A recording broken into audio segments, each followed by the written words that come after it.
buenas tardes con todos. Gracias por su presencia, por el tiempo dedicado para este tema. En realidad es un tema bastante interesante, es quizá parte del quehacer cotidiano dentro del servicio. Vamos a tratar cinco puntos, cinco aspectos relacionados a los procedimientos más frecuentes que tenemos en emergencia. Están estructurados de tal manera que vamos a iniciar cada punto con un video. Yo creo que las imágenes hablan mucho más que las palabras, entonces vamos a iniciar cada uno de estos videos, de estos temas, con un video.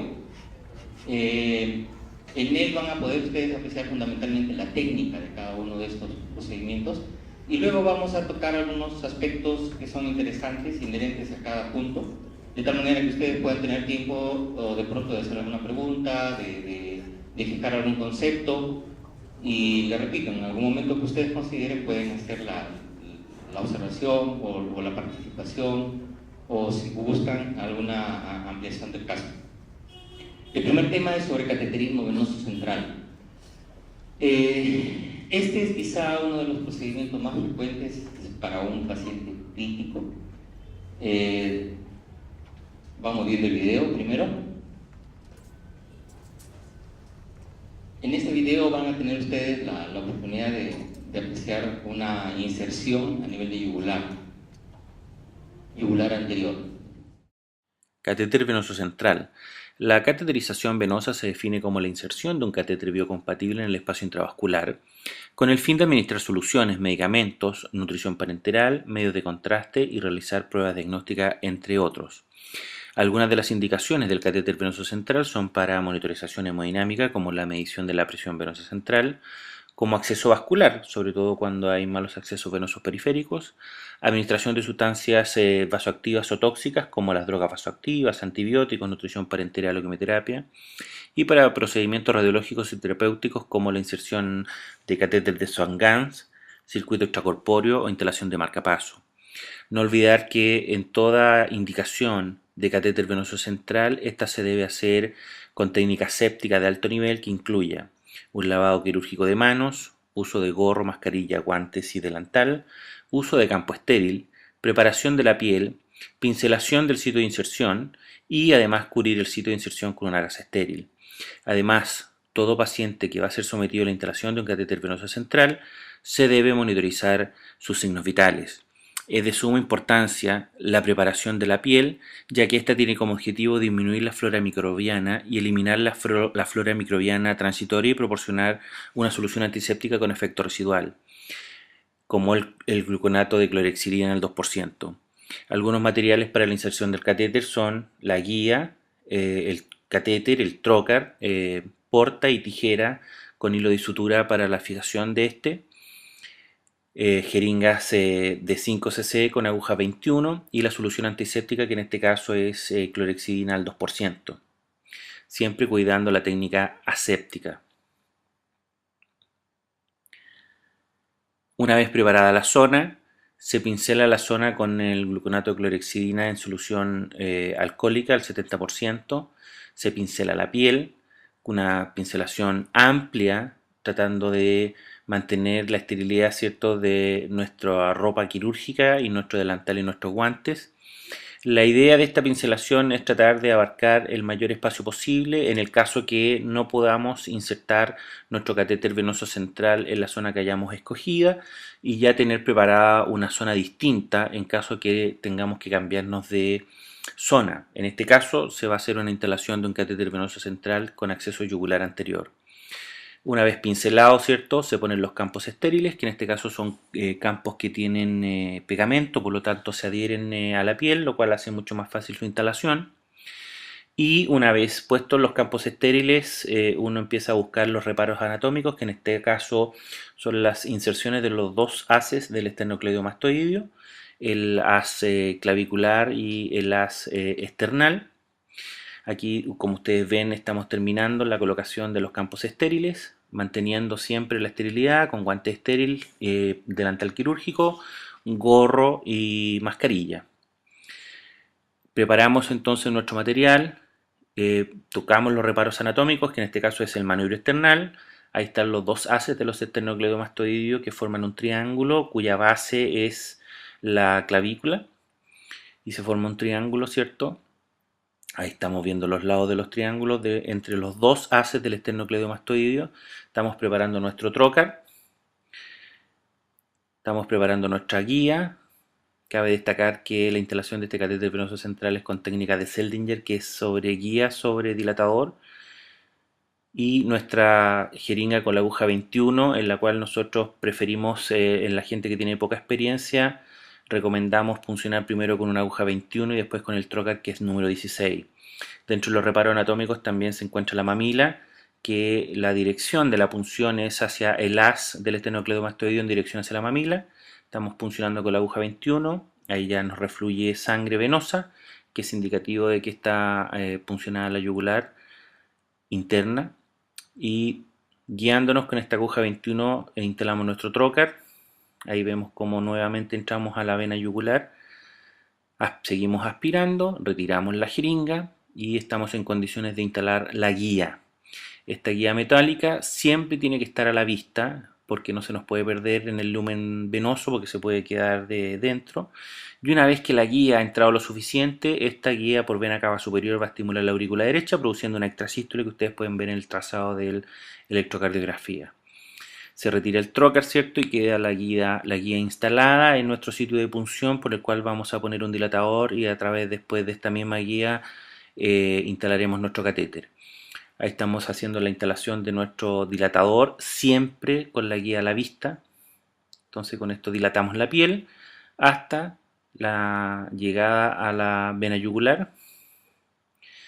Una vez dilatada la zona de la piel, estamos en condiciones de instalar nuestro catéter venoso central, que en este caso además es un catéter de triple lumen, o sea que el mismo catéter ofrece 3 lúmenes distintos. Ya dilatada la zona de la piel, entonces a través de la guía se introduce por dentro del catéter, ¿cierto? Y esperamos a que salga esta guía a través de uno de los lúmenes del catéter, porque siempre tiene que estar a la vista, no se nos puede perder la guía. Ahí salió. Entonces ahora estamos en condiciones de insertar nuestro catéter venoso central en la yugular interna y este catéter viene numerado, viene graduado con centímetros. Ahí yo estoy mostrando los 15 centímetros. A esta altura se recomienda una inserción entre 12 y 13 centímetros. Una vez puesto entonces este catéter, ya estaríamos en condiciones de retirar la guía y de fijar nuestro catéter. Volvemos a repasar con solución antiséptica de clorhexidina en base alcohólica para mantener nuestra esterilidad y además nuestra pulcritud del procedimiento. Y ponemos estas mariposas de goma que sirven de sujeción del catéter y que van fijadas con 2 puntos de seda a la piel. Entonces ahora vamos a proceder a poner la fijación de los puntos. En este caso el paciente está con anestesia general y por lo tanto está dormido y está intubado, pero si este procedimiento se hace con pacientes despiertos, se hace con anestesia local. Entonces estamos terminando de poner nuestros puntos. Volvemos a repasar siempre con clorhexidina en base alcohólica para mantener nuestra zona bien limpia con antiséptico. Y ya estamos en condiciones de retirar la guía y de aspirar por cada uno de los lúmenes. Es muy importante cuidar que no entre aire porque este aire entra directo a la yugular y de ahí a la vena cava y eso es una embolía aérea. Por lo tanto tenemos que aspirar y lo que llamamos nosotros flashar los lúmenes, o sea, sacarles el aire y ponerles suero. Aquí además nosotros dejamos en cada uno de los lúmenes puestas llaves de 3 pasos, lo que nos multiplica aún más los lúmenes, o sea, finalmente vamos a tener 3 lúmenes, pero con las 3 llaves de 3 pasos vamos a tener 6 opciones de instalar distintas drogas o sueros. Aquí ven cómo estamos aspirando y flashando con suero cada uno de los lúmenes de nuestro catéter venoso central triple lumen que está instalado a nivel de la yugular interna derecha de nuestro paciente. Este es un paciente que va a ser sometido a una intervención cardioquirúrgica. Entonces una vez que están flashados los lúmenes, procedemos a terminar de poner las tapas de los catéteres y después sacar los campos y poner gasa estéril en el sitio de... Creo que ha sido bastante clara la presentación que hemos podido apreciar. He tratado de seleccionar un tema donde pues sea el más sencillo y sea el más didáctico. Entonces, ¿en qué consiste un cateterismo venoso central? Bueno, es un procedimiento por el cual nosotros vamos a insertar un catéter, como su nombre lo dice, en una vena central. Venas centrales son las venas mayores que tenemos en nuestra economía, como la vena yugular, la vena subclavia.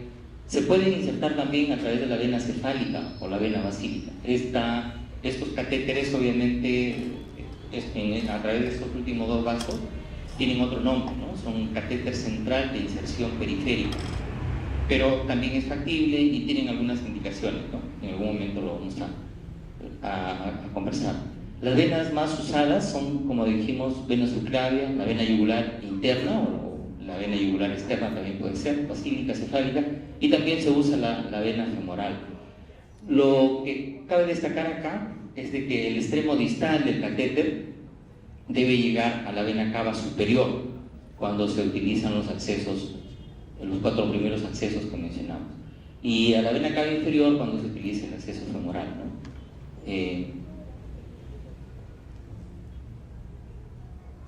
Esto nos permite, de alguna manera en forma esquemática, indicar, ¿no?, cómo es que el catéter ingresa a través de la vena subclavia en este caso, y el extremo distal debe ubicarse más o menos a 1 o 2 centímetros de la aurícula, ¿no? Eso en condiciones ideales, ¿no? Para eso, usualmente se inserta alrededor de entre 12 y 15 centímetros, dependiendo del tamaño, de la proporción del paciente en el que se va a utilizar. Como dijimos, hay diferentes puntos por los que se puede insertar. El video que ustedes han apreciado ha sido insertado a través de la vena yugular, a través de la vena yugular interna. A través de la vena yugular interna uno tiene la posibilidad de, o sea, esta vena, ¿no? Uno tiene la posibilidad de hacer un abordaje anterior. El que ustedes han apreciado es un abordaje anterior, o sea, el que se hace a través de los 2 haces del esternocleidomastoideo es un abordaje anterior. Quizás es uno de los abordajes más seguros y más sencillos, ¿no? ¿Por qué? No lo mencionan en el video, pero el punto de reparo en este caso es el latido de la arteria. Si nosotros tocamos ese triángulo, ustedes lo pueden hacer en ustedes mismos, ese triángulo van a sentir un latido en la base del triángulo. Entonces, la forma más segura de insertar el catéter es hacia el lado derecho de ese latido, ¿no? El latido obviamente lo da la arteria, ¿no? La arteria carotídea que está acá. Entonces, hacia el lado derecho, o sea, por fuera de la arteria, vamos a encontrar nosotros la vena, ¿no? Entonces, es mucho más fácil y más directo este acceso, el que se ha visto en el video. Acá la imagen nos muestra un acceso por vena subclavia. La vena yugular también se puede acceder a través, con un abordaje posterior, o sea, que es a través de la parte posterior del esternocleidomastoideo, que funciona eso. Y para la vena subclavia también existen diversos abordajes, ¿no? El abordaje inferior puede ser el abordaje superior, y dentro del abordaje inferior uno tiene la posibilidad de ingresar en forma horizontal o perpendicular a la vena. Son diferentes opciones que uno puede escogerlas en función al tipo de paciente o a la patología que pueda estar asociada, ¿no?, en el caso de cada paciente. En realidad, de todos estos procedimientos, el más recomendable por efectos de confort del paciente es el acceso a través de vena subclavia, ¿no? De lejos tiene una serie de ventajas, puesto que imagínense a un paciente con un dispositivo a nivel del cuello. En este caso, por ejemplo, este paciente que tiene un cuello corto, ¿ustedes creen que sería, digamos, funcional colocarle un catéter a ese nivel? Es muy incómodo, ¿no?, para el paciente, para efectos de higiene del catéter también. Entonces, sobre todo los accesos, la vena subclavia es el que tiene una cierta preponderancia en cuanto a predilección por las diferentes razones que hemos mencionado, ¿no? El catéter femoral tiene algunas indicaciones, ¿no?, para efectos de monitoreo cardíaco, colocar algunos dispositivos intracardíacos también, pero la desventaja es que es un acceso que tiene más riesgos de ser infección por catéter, por la zona, por la ubicación. En fin, como dice la diapositiva, cada uno tiene indicaciones, contraindicaciones y algunos cuidados particulares. La intención es darle algunas ideas generales. Si hay algún interés en particular sobre uno, pueden hacer la pregunta. Acá en esta imagen podemos observar un catéter central de inserción periférica, ¿no? Como ustedes ven, esta es la parte distal de la extremidad del paciente, y a través de esto, de la vena basílica en este caso, se ha logrado insertar un catéter, ¿no? Estos catéteres, como les dije, a diferencia de los catéteres centrales convencionales, son mucho más extensos, ¿no? Y uno tiene que medir más o menos la distancia del brazo de la persona hacia el nivel de proyección de la aurícula derecha, ¿no? Para poder, de acuerdo a eso, insertar. Son catéteres que tienen un promedio de 50 centímetros, 60 centímetros de longitud, ¿no? Estos catéteres son frecuentemente utilizados en pacientes que reciben quimioterapias, ¿no? Muchos de ellos por la facilidad del acceso. Hay personas que tienen algún inconveniente, algún problema a nivel torácico para efectos de la instalación de un catéter. Y bueno, estos catéteres, el hecho de que tengan un acceso más distante a la parte central respecto al corazón, les hace disminuir los riesgos de infecciones también asociadas al catéter, ¿no?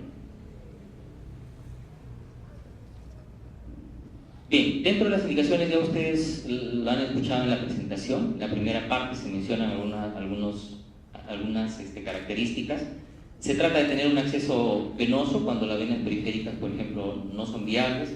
Para administración de fluidos, cuando se requiere administrar en cantidades mayores y una periférica es insuficiente.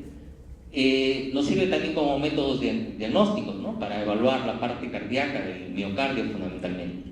Se puede evaluar la presión venosa central.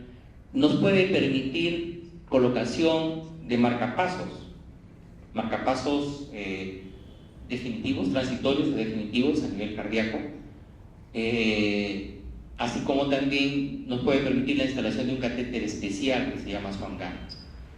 Este catéter, como ustedes saben, no se queda como el catéter venoso central a 1 o 2 centímetros arriba de la aurícula, sino que progresa, llega a la aurícula derecha, progresa al ventrículo derecho y por este asciende hacia la arteria pulmonar. Entonces, dentro de la arteria pulmonar, el catéter Swan-Ganz va a permitir establecer una serie de parámetros hemodinámicos. Con ustedes tuve la oportunidad de reunirme para tratar el tema de shock. Entonces, dijimos que el catéter Swan-Ganz es uno de los dispositivos que nos permite hacer el monitoreo hemodinámico invasivo, ¿no? Los parámetros que nos va a dar como registro directo es la presión en cuña, la presión de enclavamiento. Tenemos el gasto cardíaco, el índice cardíaco. Va a permitirnos calcular las resistencias vasculares periféricas y con eso establecer los parámetros, los perfiles hemodinámicos del shock y determinar si estamos ante un shock distributivo, ante un shock hipovolémico, un shock anafiláctico, en base a esos parámetros, ¿no? Que lo mencionamos en su oportunidad. Entonces, como ustedes ven, el uso de estos catéteres es múltiple, ¿no? Si bien es cierto que es un procedimiento invasivo, pero nos permite no solamente administrar al paciente medicamentos, sustancias especiales como los sinotrópicos, quimioterápicos, sino también una serie de registros para efectos de diagnóstico, ¿no? Finalmente, luego de la inserción, el catéter tiene esta disposición, ¿no? Acá este catéter ha sido colocado en la vena subclavia. Entonces, actualmente se propugna colocar sobre el catéter, luego de haber hecho la asepsia adecuada, un dispositivo que es transparente, un adhesivo, que nos va a permitir monitorizar si en algún momento de su instalación aparece algún tipo de infección sobre la herida, porque que luego vamos a verlo, es una indicación para el retiro del mismo, ¿no? Por los riesgos que pueda conllevar. Bueno, así como hay indicaciones para usar un catéter venoso central, también hay contraindicaciones. Dentro de las contraindicaciones, como ustedes ven, es un traumatismo. Si ustedes tienen un paciente, por ejemplo, con una fractura de la clavícula, lo más adecuado es no utilizar por lo menos el acceso subclavio para realizar este cateterismo venoso, por los riesgos que puede implicar, ¿no? De mayor lesión. Si es que hay infecciones en la zona donde debe hacerse la punción también, la zona de quemaduras extensas también está. Alteraciones anatómicas, ¿no? Hay personas que tienen alteraciones anatómicas, ya sea congénitas o adquiridas, diversas, entonces eso hace de que el discurrir de las venas en ese trayecto esté alterado también y contraindique el uso de esta zona. La obesidad extrema está como contraindicación, pero en realidad no es tanto, ¿no? Que puede haber alguna limitación en un paciente obeso para colocar un catéter venoso central, sí, definitivamente lo hay. Y les diré pues que en mi experiencia hubo una oportunidad en que una paciente obesa, mórbida, tenía que someterse a una cirugía bariátrica. Y bueno, el cirujano, pues con toda la remoción de tejido que iba a hacer, quería tener un acceso venoso, ¿no? Entonces, en esta paciente me facilitó mucho el acceso que han visto ustedes en la presentación, ¿no? A través de yugular interna con un abordaje anterior. Porque si uno intentaba otro tipo de acceso, la verdad que el tejido subcutáneo se llevaba toda la extensión del abocat y no se llegaba a alcanzar el vaso, ¿no? Pero con una hiperextensión del cuello importante, se pudo acceder a través de la vena yugular interna con un abordaje anterior, ¿no? Como vieron en la imagen de la presentación. Bueno, si el paciente tiene coagulopatía también, por los riesgos que puede estar asociado de sangrado, la presencia de agitación psicomotriz, obviamente, si el paciente necesita el catéter, la agitación psicomotriz debe controlarse, ¿no? Ustedes saben que hay medicamentos para poder controlar esto y posterior a eso se puede utilizar el catéter. Una contraindicación también es la impericia, ¿no? Si hay médicos inexpertos en supervisión, idealmente no realizarlo. Como en todo tipo de procedimientos debe haber consentimiento informado, ¿no? Y ante la negativa del paciente para procedimiento puede dejarse sin efecto también el uso del mismo, ¿no?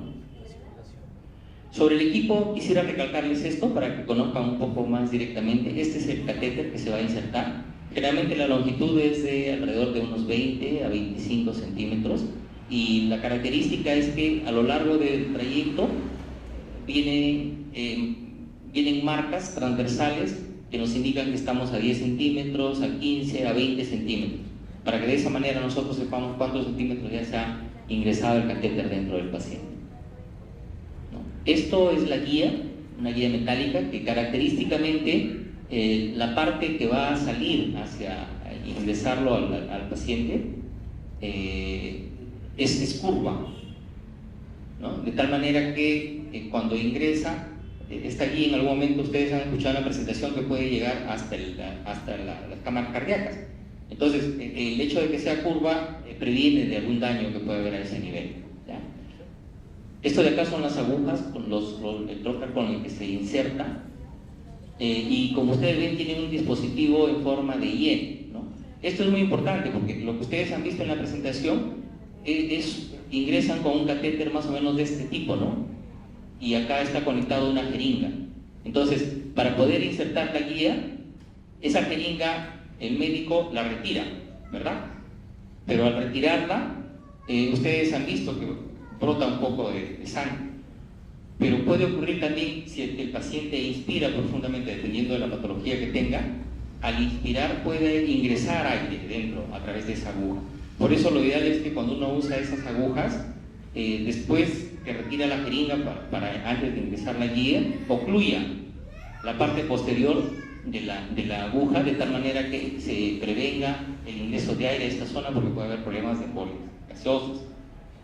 Entonces, eso no se ha explicado en la exposición y usan lo que antiguamente se usaba en los catéteres. Actualmente vienen también catéteres de este tipo, pero los catéteres actuales vienen con este diseño, de tal manera que no hay necesidad de retirar la jeringa para ingresar esta guía metálica, sino una vez que obtenemos la sangre, la guía metálica se ingresa a través del otro cabo de la Y.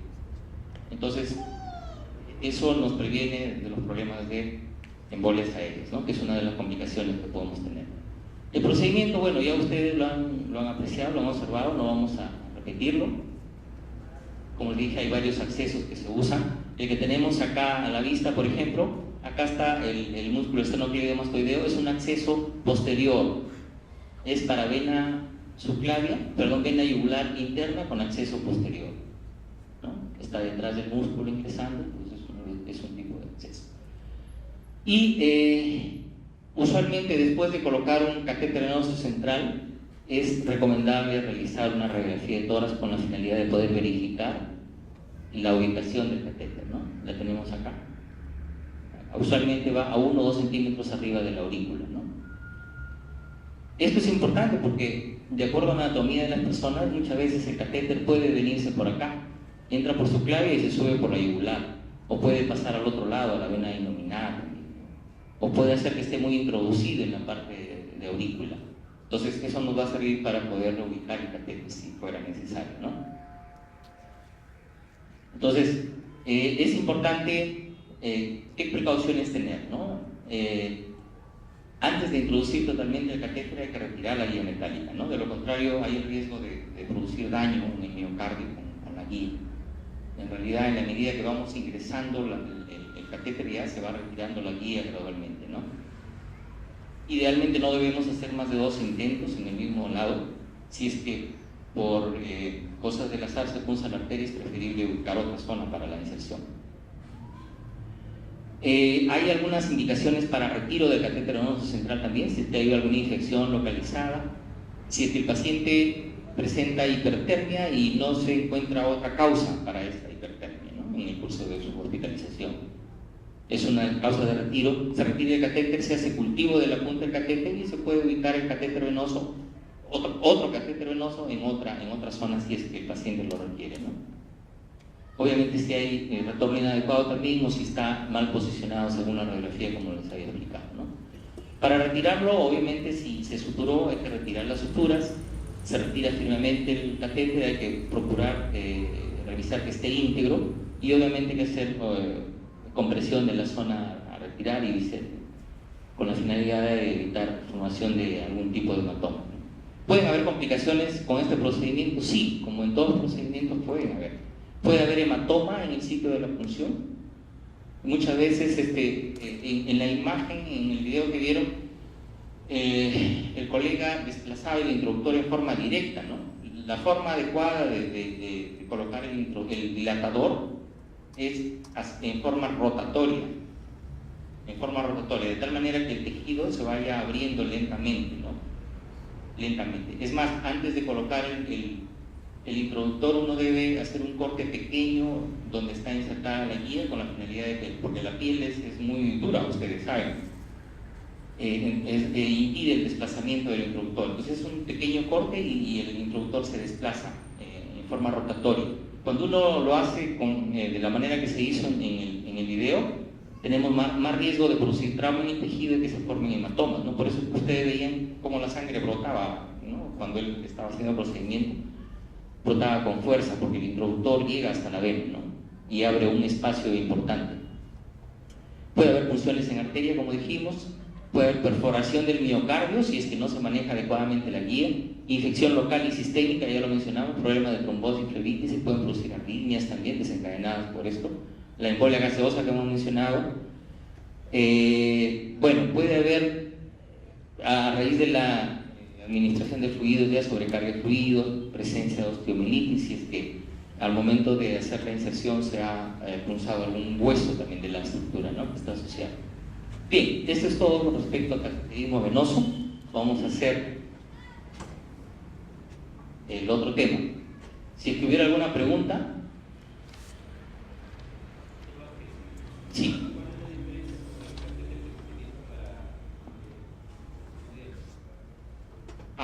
Bien, las hemodiálisis utilizan un catéter venoso central, se llama de alto flujo. La diferencia fundamental está en el diámetro, ¿no? Mientras el diámetro de un catéter convencional, de estos que hemos hablado, que es para los fines que hemos conversado, para efectos de administración de medicamentos, fluidos, sangre, tiene un diámetro de 7 French. El catéter que se usa para hemodiálisis tiene un diámetro de 12 frechos, es casi el doble. El siguiente procedimiento es la paracentesis.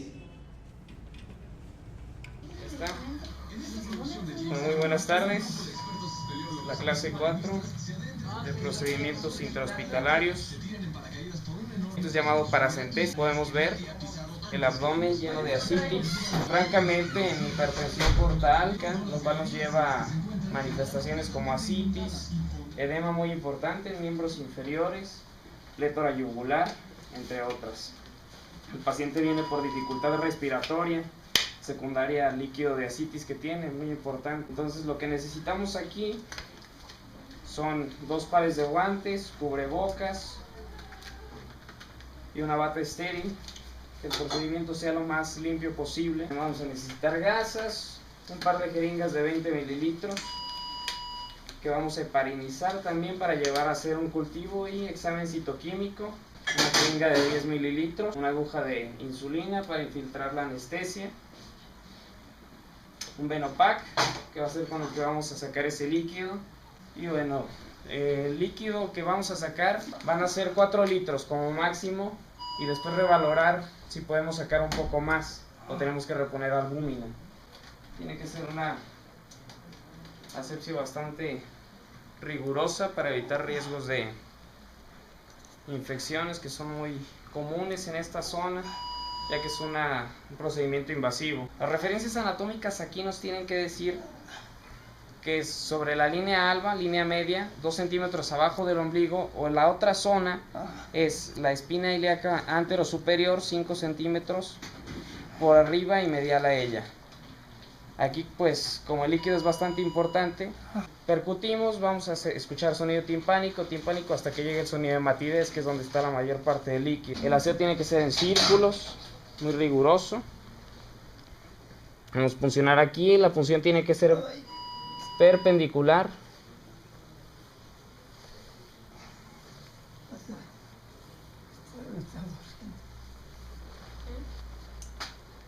Limpiamos en círculo, siempre hacia afuera, sin regresarnos. El aseo es con yodo povidona.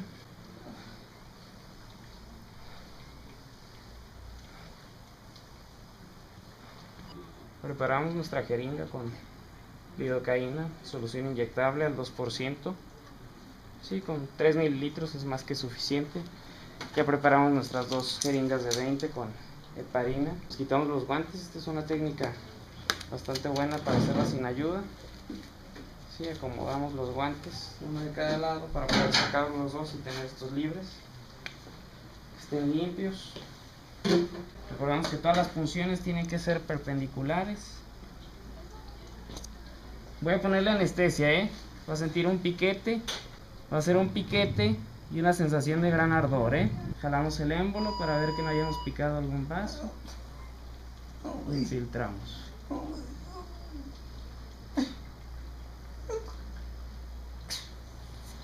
Vamos a usar un Yelco del 14, es el más grueso que tenemos aquí, que es el ideal para este tipo de procedimientos en el que hay que extraer mucho líquido. También tenemos aquí el Venopac, es donde vamos a vaciar todo. Es el piquete perpendicular.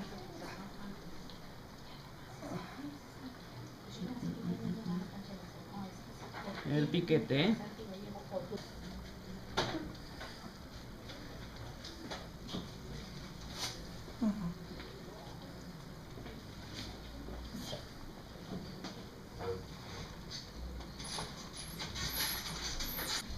Ya estamos drenando el líquido. Sí.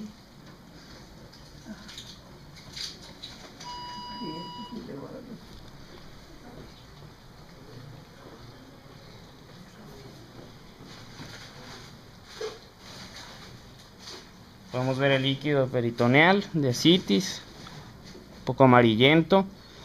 Tenía un color un poco hemático al principio, pero fue por el pequeño trauma a la piel que dimos. Y vemos que está vaciando en este bote. Como repito, 4 litros es lo que podemos sacar aproximadamente sin complicaciones. Y después hay que revalorar al paciente si pasamos más albúmina para sacar más líquido. Lo introducimos aquí, nuestra jeringa de 20, ¿sí? Las 3 vías del Venopac para ir sacando las muestras para el citoquímico y el cultivo.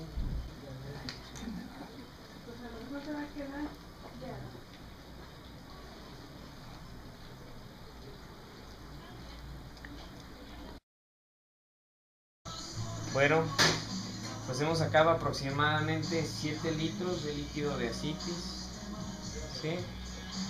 Se me pasó mencionar hace unos momentos de los signos que podemos ver aquí en el abdomen, que es cabeza de medusa, ¿sí? También vemos esta hernia que se originó a presión de la ascitis, desencadenada por un esfuerzo también. Entonces ya vamos a proceder a quitar nuestro acceso, ¿sí? Cerramos el Venopac. Lo que vamos a hacer es agarrar estas gasas y vamos a ir retirando poco a poco. Voy a sacar, retiramos, hacemos presión, vamos a dejar un parche nada más y con eso es suficiente para que cicatrice. Bien, pues eso fue todo, fue un procedimiento exitoso. Agradezco al doctor Gerardo por su ayuda en este procedimiento, a nuestra colega aquí que nos estuvo ayudando. Trabajo excelente, esto tiene que ser un trabajo en equipo para que sea bien hecho. Nos vemos hasta la próxima. Probablemente todos ustedes en algún momento han realizado este procedimiento. Ustedes saben, es un procedimiento bastante sencillo, muy útil, pero bastante sencillo, ¿no? Que nos va a servir para una serie de propósitos, ¿no? Por un lado, hacer algunos estudios del líquido ascítico, y también puede ayudarnos para efectos terapéuticos, ¿no? Hacer una descompresión, sobre todo si tenemos un problema de hipertensión intraabdominal asociado a la presencia de estos cuadros, ¿no? La línea de reparo para el procedimiento no lo menciona muy claramente en el video, pero se usa generalmente la línea comprendida entre la espina ilíaca antero superior y la cicatriz umbilical, ¿no? La unión del tercio distal con el tercio medio es donde generalmente se ejecuta esta función. Es un procedimiento en realidad inocuo, pero así como todos los procedimientos dijimos, puede tener una serie de complicaciones que lo vamos a ver en su momento, ¿no? ¿En qué casos está indicado? Generalmente está indicado cuando hay ascitis a tensión, ¿no? En realidad, ¿qué observamos en la práctica clínica diaria? Muchas veces se abusa de estos procedimientos. Eso es al menos lo que yo observo. Y hay pacientes que llegan a la emergencia, por ejemplo, y vengo para que me drene el líquido, ¿no? Para que me saque el líquido, dice. El paciente se predispone, se acostumbra también a eso. Ustedes saben, el manejo de la hipertensión portal idealmente es con medicamentos, ¿no? Salvo que haya signos de hipertensión intraabdominal marcados, ¿no? Ustedes saben, no hemos hecho este procedimiento acá, pero sería interesante en algún momento revisarlo. ¿Cómo es el procedimiento para medir la hipertensión intraabdominal? Entonces, cuando haya signos de hipertensión intraabdominal importante que ameriten un drenaje, solamente en esos casos debería estar reservado. Posteriormente a eso, la indicación debe darse solamente, o el manejo debe hacerse fundamentalmente con el uso de diuréticos, porque lamentablemente nosotros extraemos el líquido y dentro de ese líquido estamos extrayendo no solamente líquido, sino una gran cantidad de proteínas.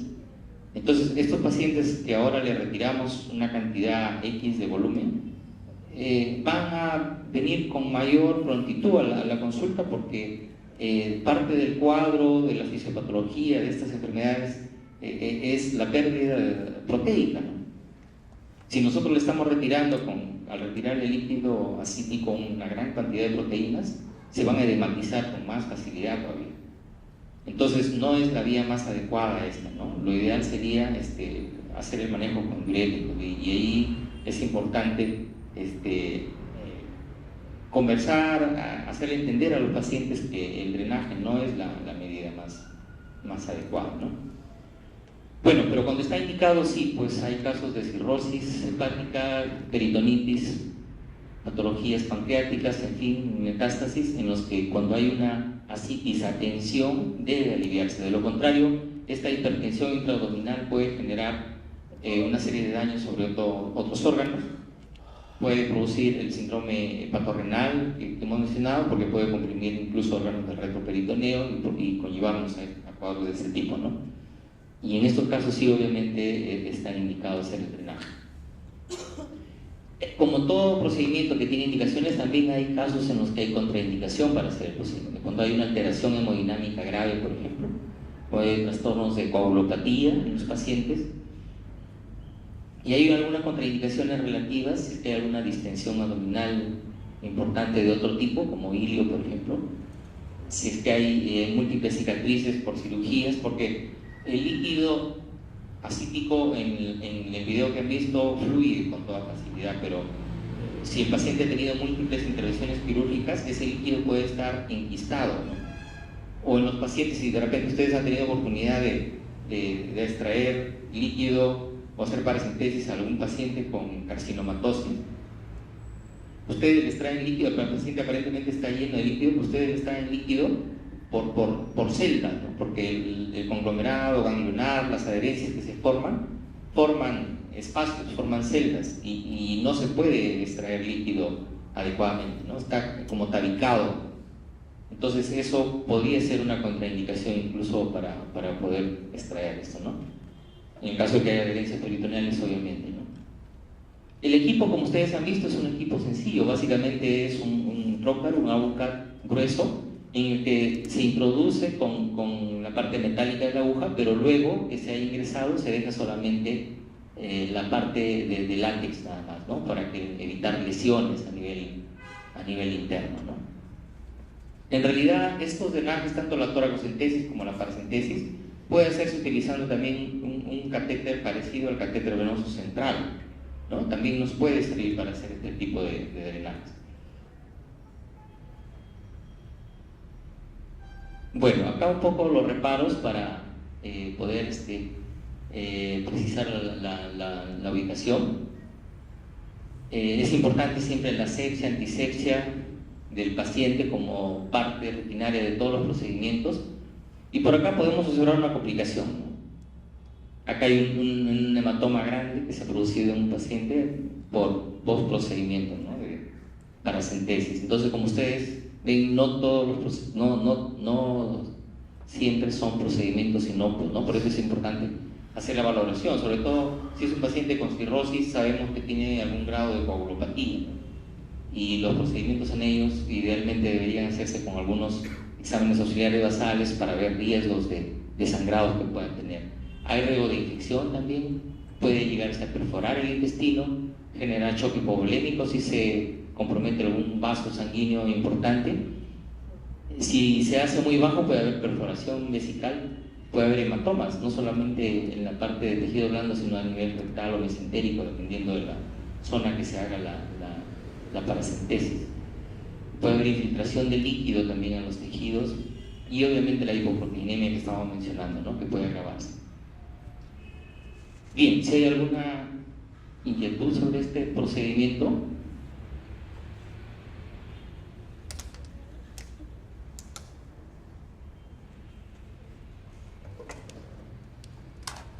Y si no, pasamos al otro procedimiento que es punción lumbar. La punción lumbar continúa siendo una importante herramienta diagnóstica en las enfermedades neurológicas. La punción lumbar tiene indicaciones diagnósticas y terapéuticas. Las indicaciones diagnósticas incluyen la sospecha de enfermedades infecciosas, inflamatorias y neoplásicas que afectan al sistema nervioso central, así como la sospecha de una hemorragia subaracnoidea cuando la TAC craneal es normal, y la sospecha de hipertensión intracraneal idiopática. Antes de realizar una punción lumbar, debemos considerar aquellas circunstancias en las cuales ésta está contraindicada, como son la sospecha de una masa cerebral, la presencia de una coagulopatía e infecciones locales en la zona de la punción. Para la realización de una punción lumbar es necesario el siguiente material: gasas, paños y guantes estériles, un rotulador para marcar la piel, antisépticos como la povidona yodada, mascarilla, lidocaína al 1%, agujas de punción lumbar, un manómetro y tubos estériles para la recogida de líquido cefalorraquídeo. La preparación del paciente es sumamente importante. Es necesario explicarle de manera comprensible el motivo de realización de esta prueba, la técnica que vamos a emplear y sus posibles complicaciones. Hay que intentar que sea lo menos dolorosa posible, por lo que debemos aplicar una crema anestésica tópica 60 minutos antes, y en pacientes ansiosos administrar una benzodiazepina. Debemos colocar al paciente en decúbito lateral en posición fetal, con las piernas flexionadas hacia el pecho y la cabeza lo más cerca posible de las rodillas. El eje de las caderas debe estar vertical, la espalda alineada al borde de la cama y con una almohada debajo de la cabeza. El siguiente paso es determinar el punto donde se realizará la inserción de la aguja de punción lumbar. El lugar habitual es el espacio interespinoso L3, L4, que corresponde a la línea que une ambas crestas ilíacas posteriores, o bien el espacio inferior L4, L5. Una vez identificado el espacio interespinoso, se debe marcar con un rotulador. La punción lumbar hay que practicarla en condiciones de asepsia rigurosa, con mascarilla y guantes estériles y desinfección de la piel.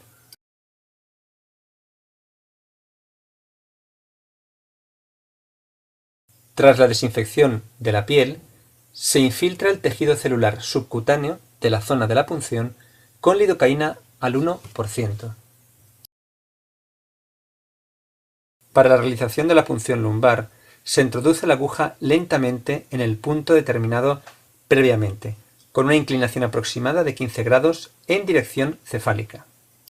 Al penetrar en el espacio subaracnoideo, percibiremos un pop característico. Si no es así, se reintroduce el fiador y se gira la aguja a 90 grados y se vuelve a comprobar la salida de líquido cefalorraquídeo. Si sigue sin salir, profundizamos unos pocos milímetros. Si esto falla o encontramos hueso, debemos retirar la aguja y redireccionarla.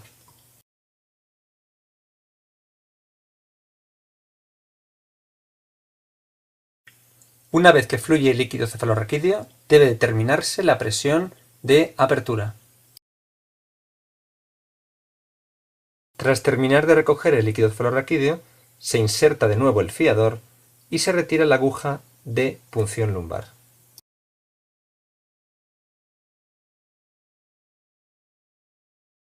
El punto de punción debe ser desinfectado y cubierto por un apósito estéril. La punción lumbar en manos expertas es una prueba segura.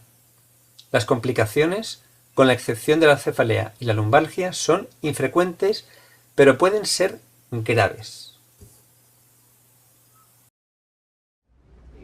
Con este esquema, saben ustedes, hemos escuchado, la punción lumbar es un procedimiento muy frecuente también en pacientes, más frecuentes en pacientes pediátricos, en la emergencia, por el cual se obtiene líquido cefalorraquídeo, ¿no? A través de la inserción de una aguja a este nivel.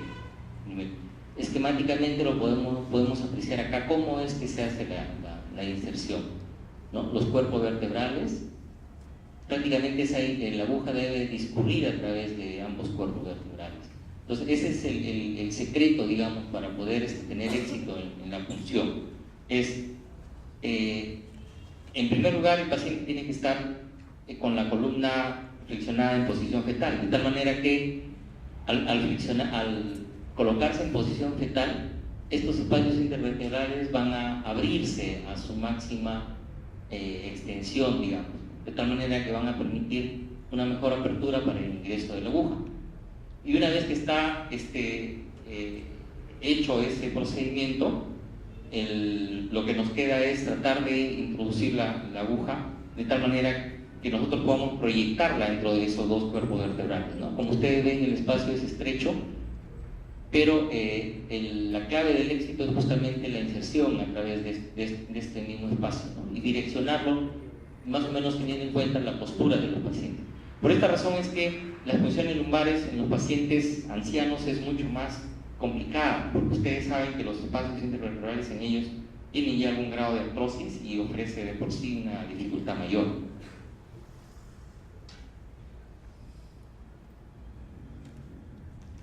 Bueno, la finalidad de hacer este procedimiento es la extracción de líquido, no solamente para diagnósticos, también nos sirve para tomar algunas medidas, algunas características del mismo y determinar no solamente las características macroscópicas, sino citoquímicas, ¿no? Y también algunas mediciones especiales para cultivos, en fin, y determinar algún tipo de germen. Aparte de eso, otra de las finalidades que tiene esta función es la administración de tratamientos, ¿no? Ustedes saben que hay tratamientos que se pueden administrar por vía intratecal, que de acuerdo a las patologías que el paciente lo tenga, deben realizarse. Hay contraindicaciones también para el estudio de estos mismos, si es que hay una hipertensión intracraniana severa por el riesgo de una descompresión brusca y herniación del tejido cerebral. Está asociado esto con la presencia de papilledema, si hay presencia de hernia de Lucus por la misma razón. En caso de traumatismos graves, también de diálisis hemorrágicas, de infecciones en piel, esto contraindica el uso de... si acaso hay presencia de deformidades en columna, también es otro tipo de contraindicación que puede tenerse. La aguja, bueno, ustedes la conocen, es básicamente esta aguja que tiene en la parte central un guiador que debe estar colocada dentro de la aguja cuando uno la inserta, ¿no? Una vez que uno ha sentido ya, como dicen, se escucha en el video, el clic, es una sensación que uno tiene como que perfora una especie de material plástico, ¿no? Esa es la sensación que se tiene cuando uno realiza la punción lumbar y logra penetrar la meninge. Entonces se tiene esa sensación. Una vez que hemos nosotros tenido esa sensación, se puede ya proceder a retirar el fiador y con ello debe empezar a fluir el líquido cefalorraquídeo. La posición en la que se realiza en el video, hemos visto que la punción se realiza con el paciente en el decúbito lateral. Acá en la imagen estamos viendo otra de las posiciones que es frecuente, en la que es frecuente realizar este procedimiento, que es con el paciente sentado, ¿no? Inclinado hacia adelante también para adquirir la posición fetal.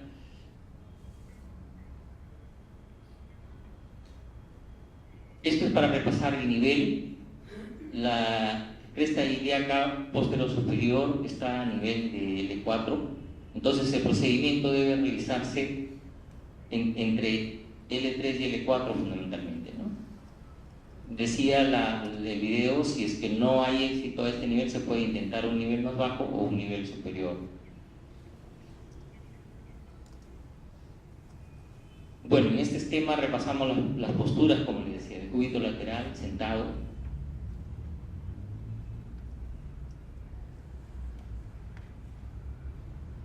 Y la extensión. Con esta imagen podemos apreciar más claramente cómo es que se ingresa, ¿no? A través de los diferentes tejidos hasta el espacio donde tenemos el líquido pleural, ¿no? Generalmente a nivel de L3 y L4. Durante el procedimiento pueden haber alguna serie de dificultades, ¿no? Como por ejemplo, no progresa la aguja. Uno, si es que lo dirige hacia el cuerpo vertebral, puede hacer que se toque con el hueso, con el cuerpo vertebral. Entonces es importante redireccionar. Por eso, cuando el éxito, les decía, es que uno identifique la posición del paciente y que proyecte cómo están dispuestos los cuerpos vertebrales a ese nivel. Fíjense acá, ¿no? Si el examinador o el médico que va a hacer el procedimiento ingresa así de esta manera, probablemente va a tocar ahí con el cuerpo vertebral superior. Debería levantar un poquito más su aguja e ingresar de una manera más horizontal, ¿no? Está la aguja muy inclinada hacia abajo. Entonces eso es importante. Se debe corregir la postura o del paciente o la dirección de la aguja, ¿no? En caso de que haya una punción traumática, se dice que hay que extraer mínimamente la cantidad, o sea, esto cuando sale con cantidad de sangre, y tratar de ver si esto se aclara, ¿no? De lo contrario, si persiste el sangrado, es preferible retirar e intentar en otro espacio. Cuando hay punción fallida, hay que intentar, o si deja de salir el líquido, se intenta rotar la aguja. El rotar, esta rotación es para la aguja, pero eso se hace con el fiador, o sea, se coloca el fiador y se gira la aguja. Puede haber casos en los que hay una baja presión en el sistema, entonces se pide al paciente que tosa para que con la maniobra de Valsalva pueda fluir el líquido, si no lo requiere, ¿no? Es otra situación que podemos encontrar al momento de realizar este procedimiento. Como dijeron ya en la presentación del video, puede haber una serie de complicaciones que ya ustedes los han escuchado. Una de las más frecuentes es la cefalea por punción, que puede durar hasta 1 o 2 semanas, donde se recomienda fundamentalmente reposo, dieta, hidratación, y aunque parezca mentira, todavía sigue vigente esa famosa prueba del parche, ¿no? ¿Hay alguna inquietud respecto a este procedimiento? ¿Alguna pregunta?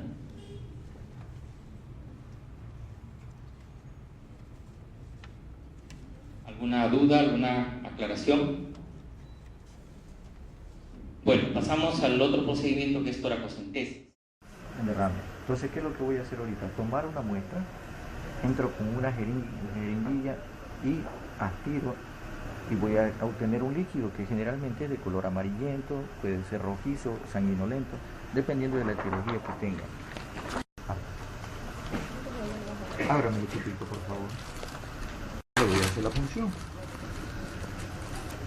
Esto ustedes lo pueden hacer con anestesia local, pero para anestesiar hay que pinchar. Entonces, ¿para qué le voy a pinchar si la toma de la muestra se la hace con un solo pinchazo? Doctor, no puedo, estoy con robón.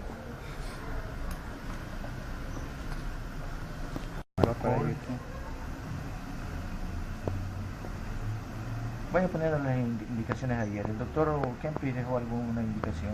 No, doctor, solo la indicación para la colocación de tubo. Sí, eso para mañana. Sí. Estudios de células malignas del líquido pleural. Ya. Entonces, a través del espacio intercostal, tocamos... ¿En qué espacio? Aquí estamos a nivel del tercero. A ver. Cuarto espacio intercostal. Présteme la jeringa. Pero la de 10, no tiene la de 10. ¿De 10? Ya. Bueno, se le veía más chiquito. Entonces, siempre hay que entrar por el borde superior de la costilla inferior para no topar el paquete vasculonervioso. Introducimos. Ahí está en la costilla, estoy tocando el hueso. Entonces, vamos un poquito hacia arriba. No entra. Ahí entré. ¿Cómo sabe que entró? Solo por el líquido. No, pues se siente. Se siente que entró. Es líquido amarillento. Pues sí, eso es proteínas. No siempre, porque la cantidad de proteína es la del laboratorio. ¿Ya?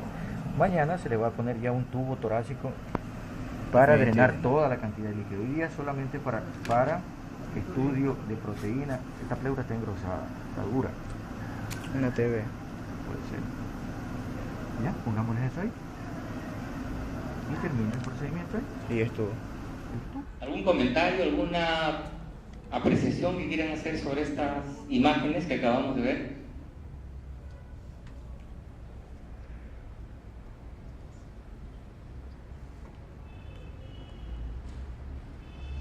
¿No encuentra mucho parecido con nuestros hospitales? En realidad, a diferencia de los otros videos, es como que si hubiese sido realizado en uno de nuestros hospitales, ¿no? Lamentablemente es una imagen, no es un video donde no se ha tenido mucho en cuenta el pudor mismo del paciente, la comodidad del paciente, sino simplemente se han hecho tomas, se han hecho una serie de cosas y la verdad que nos sirve esto también para reflexionar sobre lo que hacemos a veces diariamente, ¿no? Como parte de ese currículum oculto, ¿no? Que está presente en todos nuestros actos y que lamentablemente es de lo que más se aprende. Bueno, eso como reflexión. Por lo demás, la técnica ustedes lo han visto. Vamos a repasar algunos aspectos acá brevemente. Si hubiera alguna inquietud, alguna opinión, pueden interrumpir sin ningún inconveniente. Eso para repasar brevemente cómo es la anatomía del pulmón. Tenemos en el lado derecho una cisura horizontal, la cisura oblicua, y en el lado izquierdo una cisura oblicua, ¿no? Con la escotadura cardíaca. Está cubierto por una pleura parietal y por encima de hay un espacio que separa de la pleura visceral, ¿no? Eso lo vamos a apreciar un poco mejor con esta imagen.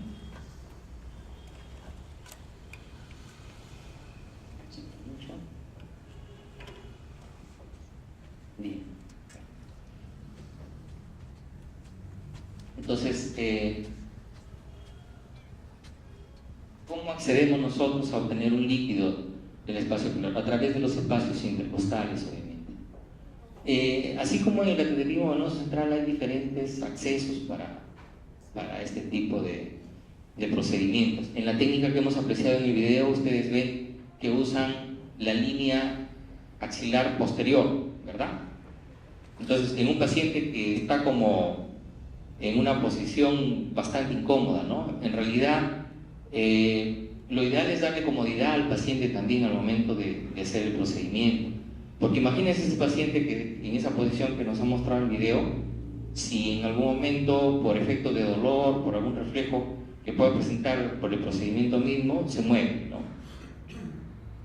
Nos hace cometer incluso una complicación, algún problema mayor. El paciente idealmente debería estar apoyado, ¿no? Bueno, yo hice la residencia en el hospital regional y tratábamos de colocarle, teníamos allá unas mesas donde le servían los alimentos a los pacientes que tenían una altura mayor que la cama. Entonces al paciente lo apoyábamos en esta posición, sobre el tablero de la mesa, de tal manera que nos permitía que el paciente esté un poco, digamos, en hiperflexión en la parte del tórax, para poder exponerlo mejor el espacio pleural, para que se aperture el espacio pleural. Es el lugar por donde vamos a acceder, ¿no? Entonces, el cuidado que nosotros debemos tener para este procedimiento, fundamentalmente es, vamos a revisarlo acá. En esta zona no ha salido la imagen, había otra imagen. Cada arco costal está irrigado por un paquete vascular nervioso. Entonces ese paquete vasculonervioso discurre por el borde inferior del arco costal. Entonces, por esa razón es que la punción, la toracocentesis, debe hacerse por el borde superior, o sea, este es el espacio intercostal, debe hacerse por el borde superior de la costilla inferior del espacio, más no por el borde inferior de la costilla superior, porque por allí discurre el paquete vascular. Si nosotros hacemos una punción muy cercana a este borde inferior de la costilla superior, tenemos el riesgo de lesionar una arteria. Y eso puede producir incluso un cuadro de hemoneumotórax, y si no se corrige, el paciente incluso podría fallecer por esa razón. Entonces, el lugar de ingreso, esto sí lo remarcan en el procedimiento, debe ser a través del borde superior de la costilla inferior, en el espacio intercostal que ustedes escojan, o que se escojan.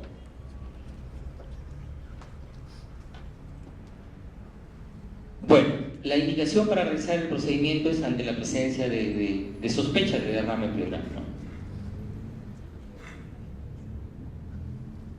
Esa sospecha se va a iniciar con un cuadro clínico típico. En nuestro medio, la principal causa de derrame pleural es la presencia de tuberculosis pleural. Somos abanderados, lamentablemente, en esa patología. Y tiene un cuadro típico, que vamos a ver el cuadro clínico como es un poco más adelante, pero esa sospecha, aparte, cuando nosotros viene el paciente con el dolor pleurítico característico y al examinarlo encontramos que hay disminución del murmullo en la base de ese pulmón, vamos a corroborar esa sospecha nosotros con un estudio radiográfico en el que observamos la presencia de una radiopacidad en la base de la zona afectada. Entonces, esa es nuestra primera sospecha. Posterior a eso, si hay la sospecha de líquido, se puede proceder a indicar la toracocentesis, ¿no? Entonces, les decía, ¿cómo son los pacientes con estas patologías? Que generalmente está asociada a tuberculosis pleural. Presencia de tos, de disnea, un dolor torácico, dolor pleurítico, que aumenta con los movimientos respiratorios, se alivia con la ventilación superficial o el apnea, ¿no? Entonces hace sospechar un posible neumonía. Y en este grupo de pacientes es en quienes está indicado la toracocentesis diagnóstica. Idealmente, ustedes saben que no es suficiente el estudio del líquido pleural solo, ¿no? Lo ideal es que cuando se programa para hacer un estudio de este tipo, idealmente deberemos programar hacer una biopsia de pleura también. Porque muchas veces el estudio de líquido no es suficiente para poder permitirnos un diagnóstico. Entonces la biopsia de pleura nos va a ayudar a complementar mucho mejor el diagnóstico. Y es un procedimiento que también tiene mucha facilidad para poder realizarse, ¿no? Entonces acá en este esquema nosotros vamos a poder apreciar el espacio pleural, como les decía, y tenemos en la parte baja, esta es la costilla superior del espacio, esta es la inferior. En el reborde inferior de la costilla superior, ahí tenemos el paquete: vena, arteria, nervio. Por eso es que la aguja debe introducirse por el borde superior de la costilla inferior, raspando incluso esa costilla para tener la certeza de que no vamos a lesionar el vaso sanguíneo. Y se ingresa directamente al espacio pleural y se puede tomar la muestra. No solamente nos sirve para tomar muestra, puede ser un procedimiento terapéutico también, porque nos va a permitir hacer un drenaje pleural. También se puede hacer un drenaje terapéutico dependiendo del volumen que tenga el paciente. Entonces, este drenaje puede tener otras indicaciones, no solamente es la presencia de líquido en el pulmón, puede haber presencia de sangre en el pulmón, ¿no? Puede haber presencia de aire también. La presencia de aire también es un indicativo para hacer un drenaje pleural. La diferencia es que cuando hay presencia de líquido, ustedes saben, el líquido por gravedad va a ocupar los espacios más bajos del tórax. Entonces, la toracocentesis se hace generalmente en las zonas bajas. Pero si la sospecha es de neumotórax, la punción de inicio debe hacerse en los espacios superiores, ¿no? Segundo o tercer espacio, ¿no? Ahora, si lo que se coloca va a ser ya un tubo de drenaje pleural, el tubo sí se puede insertar por los espacios bajos, pero dirigir el tubo hacia la parte superior para que pueda drenar todo el aire posible, ¿no? Entonces, como ustedes ven, no solamente la presencia de líquidos, sino también puede haber aire, puede haber empiemas también, ¿no? Casos de hidrotórax. Y tiene fines diagnósticos y tratamientos, ¿no? Es importante, igual que en otros procedimientos, valorar el estado de coagulación del paciente por los riesgos inmersos. Los materiales que se utilizan son similares a la paracentesis, ¿no? Es una boca común y corriente, pero como les dije, puede usarse también un catéter similar al catéter venoso central, ¿no? Donde uno lo puede ingresar y poder hacer el drenaje respectivo, ¿no? Dependiendo del motivo, si solamente es para toma de muestra o si es que el objetivo es hacer un drenaje mayor, se pueden usar uno u otro sistema, ¿no? Un sistema con 3 vías, por ejemplo, se utiliza mucho cuando a veces hay líquido viscoso y uno tiene que hacer cierta presión para obtener ese líquido, ¿no? Entonces, a través de estas vías nosotros podemos, por ejemplo, conectar una jeringa acá abrir la llave para que el paso sea directamente a la jeringa que estamos usando y aspirar. Después que hemos aspirado, cerramos el pase hacia la parte interna y abrimos el pase para este lado, para drenar el líquido. Cuando el líquido es muy viscoso, no podemos hacer esa maniobra para poder eliminarlo, ¿no?, de una manera más adecuada. Bueno, el procedimiento lo han visto ustedes ya a través del sistema. Siempre hay que pedir, informar al paciente lo que se va a hacer y pedir el consentimiento informado. Y los abordajes, como les dije, acá en este caso lo están haciendo a través de la parte anterior, línea axilar anterior. En la imagen del video se ha visto la línea axilar posterior, pero se puede hacer también a través de la línea escapular media, ¿no?, posterior. Lo importante es tratar de valorar una posición más adecuada para el paciente, la zona más adecuada también para que le dé confort al paciente, donde no haya signos de infección, por un lado. Por otro lado, es importante que sepan también, probablemente esto lo han visto en su práctica en algún momento, existen derrames pleurales que están enquistados, ¿no?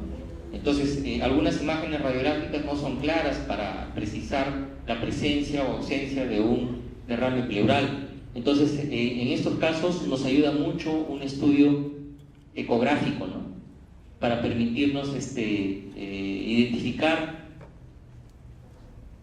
incluso nos va a permitir a través de la ecografía señalar el punto en el cual nosotros podemos obtener la mayor cantidad de líquido, ¿no? Usualmente se utiliza entre el quinto y el séptimo espacio intercostal, a nivel de la línea axilar media. Son los lugares predilectos, pero ya les dije que pueden usarse otras localizaciones también, ¿no?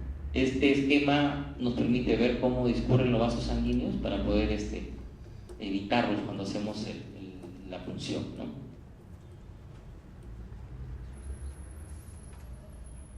Bien, posterior al procedimiento es importante desinfectar siempre la zona y hacer un estudio radiográfico control, ¿no?, cuando se ha drenado, para ver, por ejemplo, la expansión del tórax o el riesgo. Tiene riesgo de complicaciones también. Vamos a ver si en algún momento usamos en lugar inadecuado, se puede producir una complicación de neumotórax o hemotórax, como les dije, ¿no?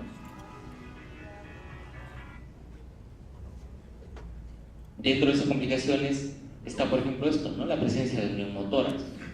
Esta no es una imagen típica clara, pero en este paciente sí, ¿no?, posterior a la punción presentó un problema de neumotórax. Puede haber casos de hemotórax, también les decía, por eso hay que tener mucho cuidado. La clave, como les dije, es insertar la aguja rozando el borde superior del arco costal inferior del espacio que se ha seleccionado, ¿no?, para tener la certeza de que no vamos a... Pueden producirse lesiones en el diafragma. Si es que la punción se hace muy baja, hay riesgo de que se pueda producir lesión en el diafragma. Se puede perforar una víscera también. Si se hace muy bajo, se puede perforar el hígado, ¿no?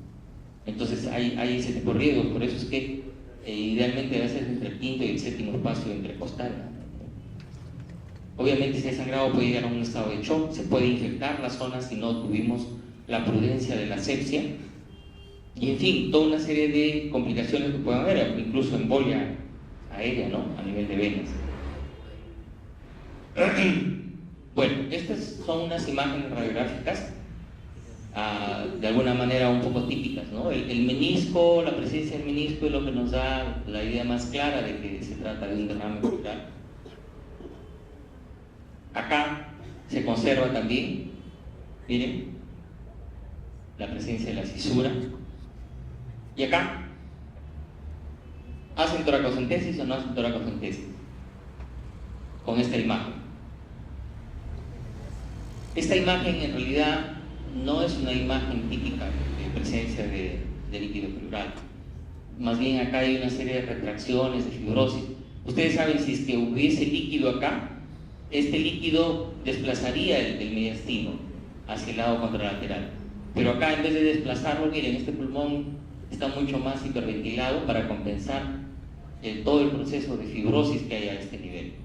Entonces, este es un proceso más bien de retracciones, de sinequias, de cicatrices, ¿no?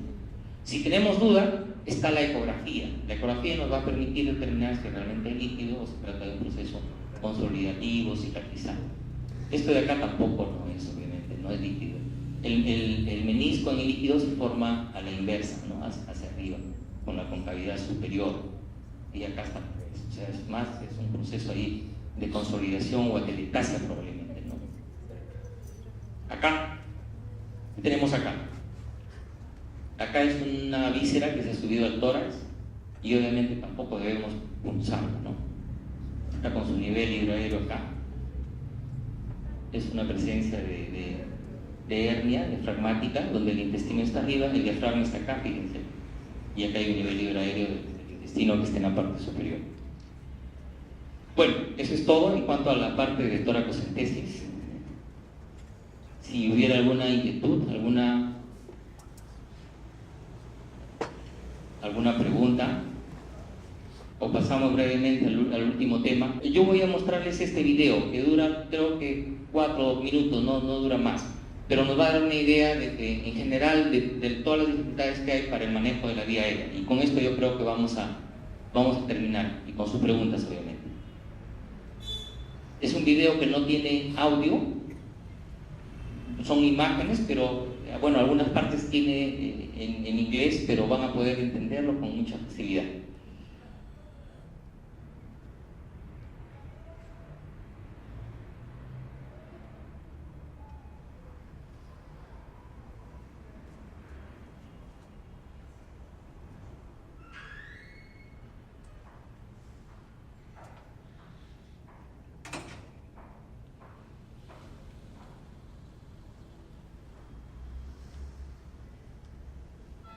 La punta del laringoscopio hacia la base de la lengua. A ese nivel se hace la retracción y podemos visualizar las cuerdas vocales. Esa es la técnica. El tubo se ingresa directamente a través de ese espacio, ¿no?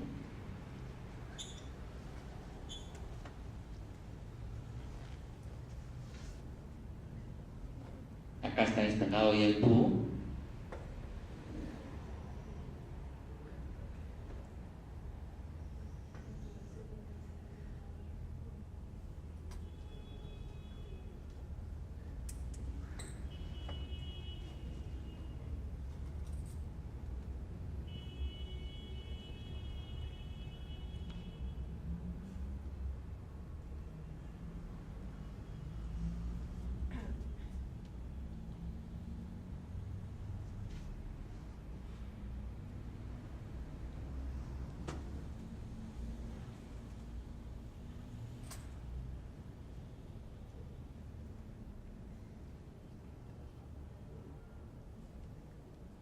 Esto es un laringoscopio curvo, igual, vean ustedes, el objetivo es, se desplaza la lengua hacia el lado izquierdo con la finalidad de poder ver la epiglotis, pero por más esfuerzo que se hace, no se puede levantar la epiglotis. Esta es la epiglotis, no se ve como en el anterior la cuerda vocal.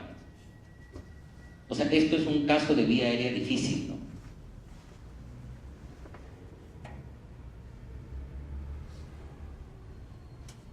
Observan, acá está la epiglotis, y por más que el dispositivo está en la base de la lengua, no logra evertirlo para que detrás de este epiglotis está la... Entonces, introducir a ciegas un tubo de esa manera no es lo más adecuado, porque se puede, de alguna manera, se puede ir el tubo hacia la zona del esófago.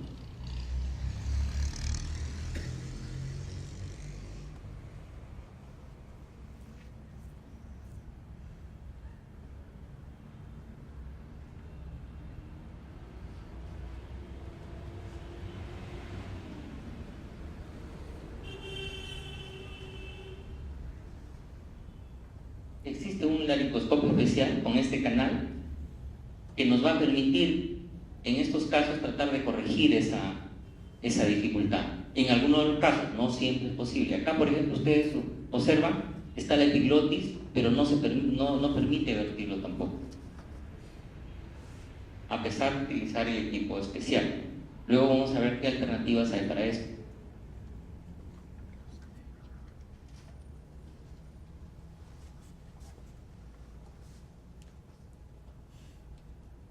esto que se llama máscara laríngea. Cuando uno no puede visualizar las cuerdas vocales, obviamente no vamos a ingresar el tubo a ciegas, sino existe un dispositivo que es sencillo, esto lo deben tener de repente incluso en sus policlínicos, pueden tenerlo, ¿no? Sino que muchas veces no se usa. Y les diré que donde yo laboro lo hemos tenido por años y tampoco lo hemos usado en un gran tiempo, ¿no? En un buen tiempo.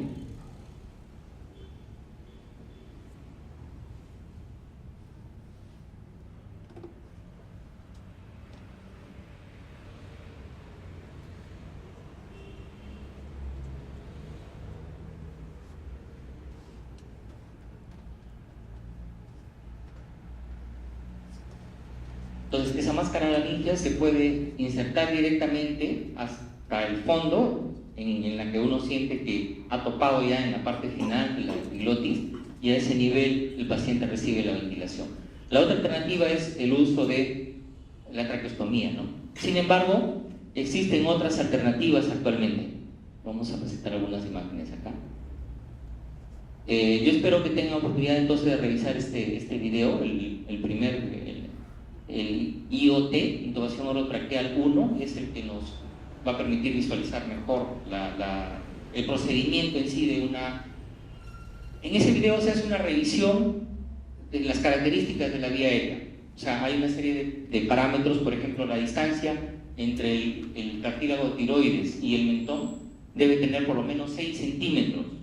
Si es que tiene menos de 6 centímetros en la persona, probablemente esa persona va a tener una vía aérea difícil. Existe otro parámetro que es la distancia entre el hueso hioides y el mentón. Si es menor de 3 centímetros, también nos va a producir dificultad para la vía aérea. Hay otro parámetro que es que se hace con un estudio radiográfico lateral. Se ve la distancia entre el hueso hioides y la rama inferior de la mandíbula. Normalmente en el varón debe medir más de 2 centímetros y en la mujer más de 1,5 centímetros. Si está por debajo de esos valores, también probablemente vamos a tener una vía aérea difícil, ¿no? Y en fin, en este video van a observar esos parámetros. Aparte de eso, existe una clasificación de Malampati para evaluar cómo es el acceso de la zona para la intubación orotraqueal. Van a poder ver también cómo se realiza la intubación orotraqueal en todos sus pasos. En realidad es el video que más me ha gustado de todos los que he podido encontrar. Y también tiene un video para vía aérea difícil, ¿no? Aunque no están incluidos todos los puntos que, bueno, algunos de ellos vamos a tratar de complementarlos, ¿no? Entonces, la vía aérea consiste en establecer, como su nombre lo dice, una vía aérea artificial, que puede hacerse a través del uso de la vía oral o nasal para poder instalar un tubo a nivel de la tráquea.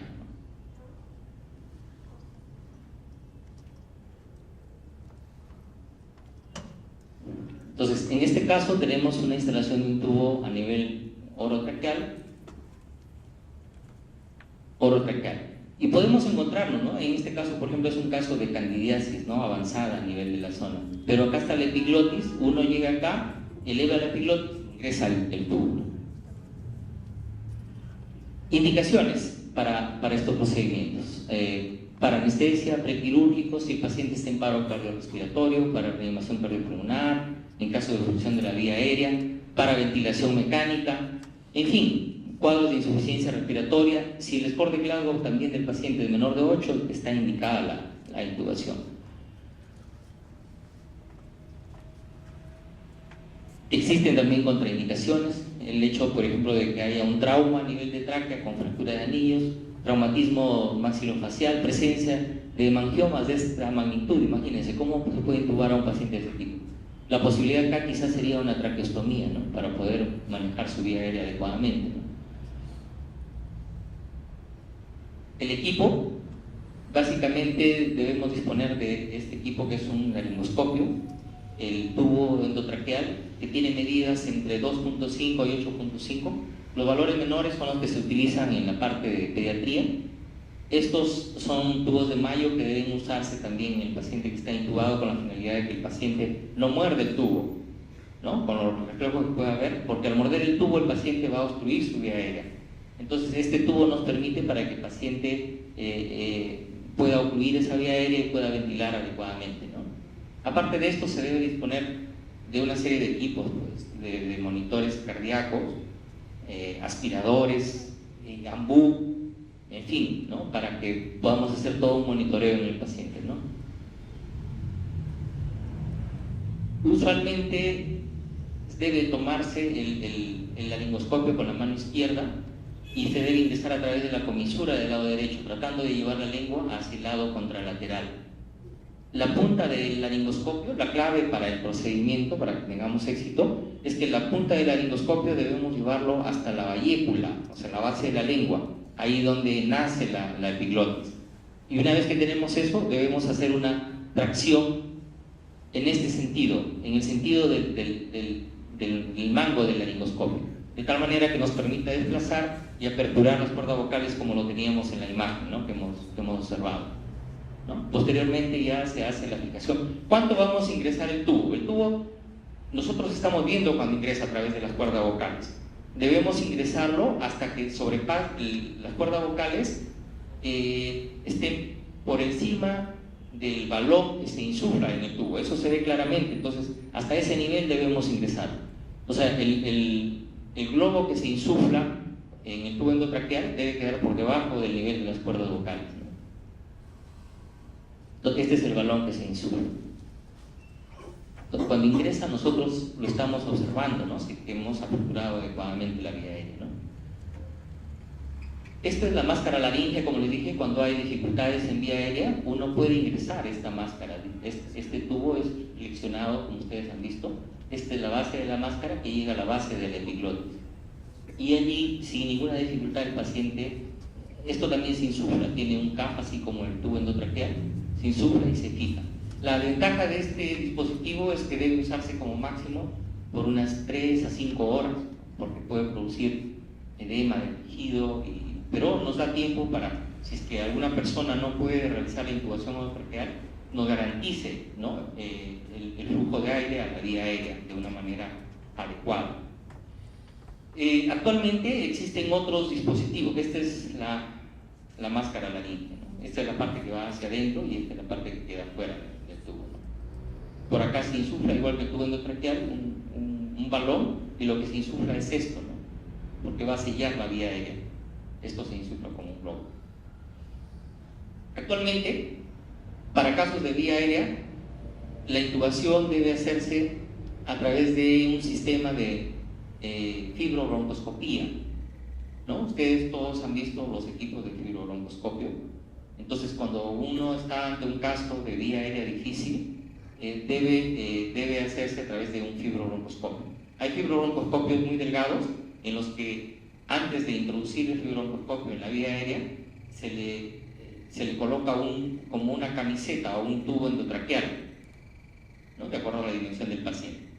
Y este tubo endotraqueal se remanga en el fibrobroncoscopio, de tal manera que el fibrobroncoscopio entre de alguna manera solo en la vía aérea, ¿no? Inicialmente. Cuando ya hemos llegado a visualizar la zona de las cuerdas vocales e ingresado con el fibrobroncoscopio a través de estas, ya se puede desplazar, se baja el tubo endotraqueal y se instala en el lugar que queda, ¿no?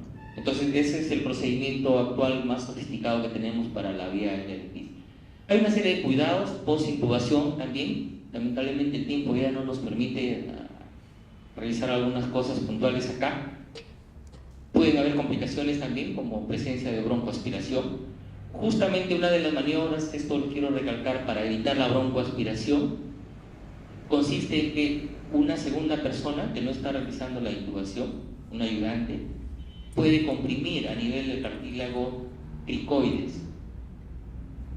Debe comprimir más o menos con un peso de 12 kilogramos, de tal manera que al hacer la compresión sobre la zona esta de la tráquea, va a ocluir el esófago, y de esa manera se disminuye el riesgo de broncoaspiración, ¿no? Por un lado. Por otro lado, eso es una maniobra, la maniobra de Selig, se llama así. Sirve también para ayudar a que, en caso de vía aérea difícil, la tráquea pueda tener una mejor, digamos, disposición para la intubación, ¿no? Existen, aparte de las complicaciones inmediatas, complicaciones tardías también, ¿no? Una permanencia prolongada del tubo puede generar, por ejemplo, estenosis traqueal, ¿no? El CAP, cuando uno lo insufla más de lo debido, ustedes saben que el tubo queda acá rodeado de tejido, el tejido de la laringe. Este CAP debe medirse la presión, que normalmente debe ser alrededor de 18 milímetros de mercurio. Con un manómetro se puede medir perfectamente eso. Si nosotros insuflamos más de lo debido ese CAP, el tejido que está alrededor del mismo va a entrar en isquemia, ¿no? Al entrar en isquemia se va a injuriar, finalmente se va a necrosar y por ende va a generarse un proceso de fibrosis. Y ese paciente finalmente va a hacer puede hacer ulceraciones, puede hacer problemas de traqueomalacia, estenosis de tráquea y finalmente pueden hacer incluso hasta fístulas traqueoesofágicas, ¿no? O sea, toda una serie de complicaciones por un mal manejo de estos valores. Entonces, lamentablemente el tiempo no nos ha permitido, yo quería en esta parte explayarme un poquito más, pero bueno, algunas dificultades técnicas también nos han hecho el retraso, pero igual ustedes van a tener colgados los videos a través de su médico coordinador. Entonces, no sé si hay alguna otra inquietud. Este tipo de procedimientos sí todos los conocemos, ¿no? Dentro de nuestra ciudad. La marinera, el caballo de paso son típicos de nosotros, eso lo conocemos todos. No sé si hay alguna pregunta, alguna inquietud. Doctor, ¿hasta qué cantidad de líquido se puede drenar en una paracentesis? Ya. Bueno, usualmente hablar de una cantidad fija no es lo más adecuado. Normalmente cuando al paciente le estamos drenando el líquido y el paciente empieza a toser, ese es un parámetro clínico para no evacuarle más de lo debido, ¿no? Porque puede producir alguna descompensación por la descompresión brusca también. Entonces, la presencia de tos en el paciente, por ejemplo, es un indicativo para ya no drenarle más, ¿no? Mucho va a depender también de cómo esté ese líquido, ¿no? Si es un cuadro agudo, netamente agudo, o si está enquistado también, por ejemplo, ¿no? O sea, hay varios parámetros ahí. Pero en general, esa presencia de tos cuando uno realiza la toracocentesis, está haciendo el drenaje pleural, es uno de los indicativos más importantes para decirnos hasta ahí nomás. ¿Alguna otra pregunta?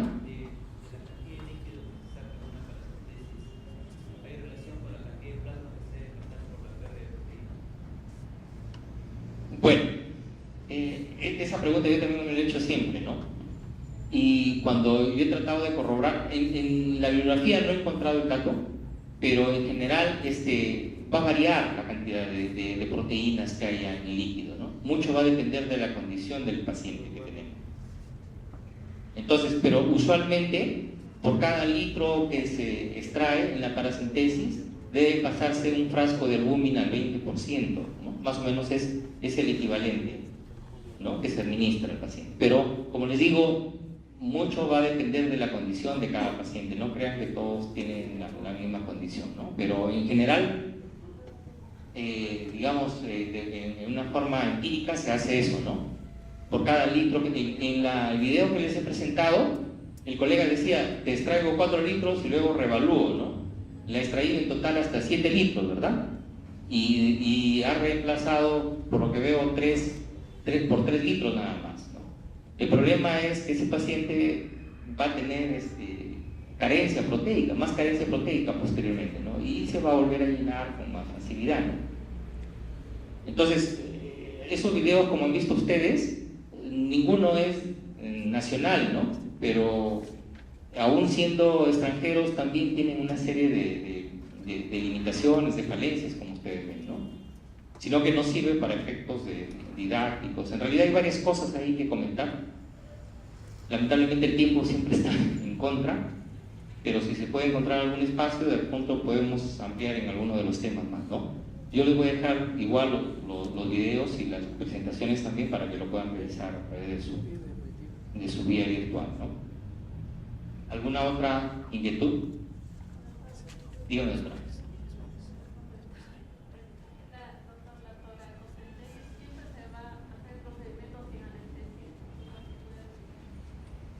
Bueno, en realidad todos los procedimientos deberían hacerse con el uso de anestesia local, ¿no? Porque ahí se hace con infiltración local nada más.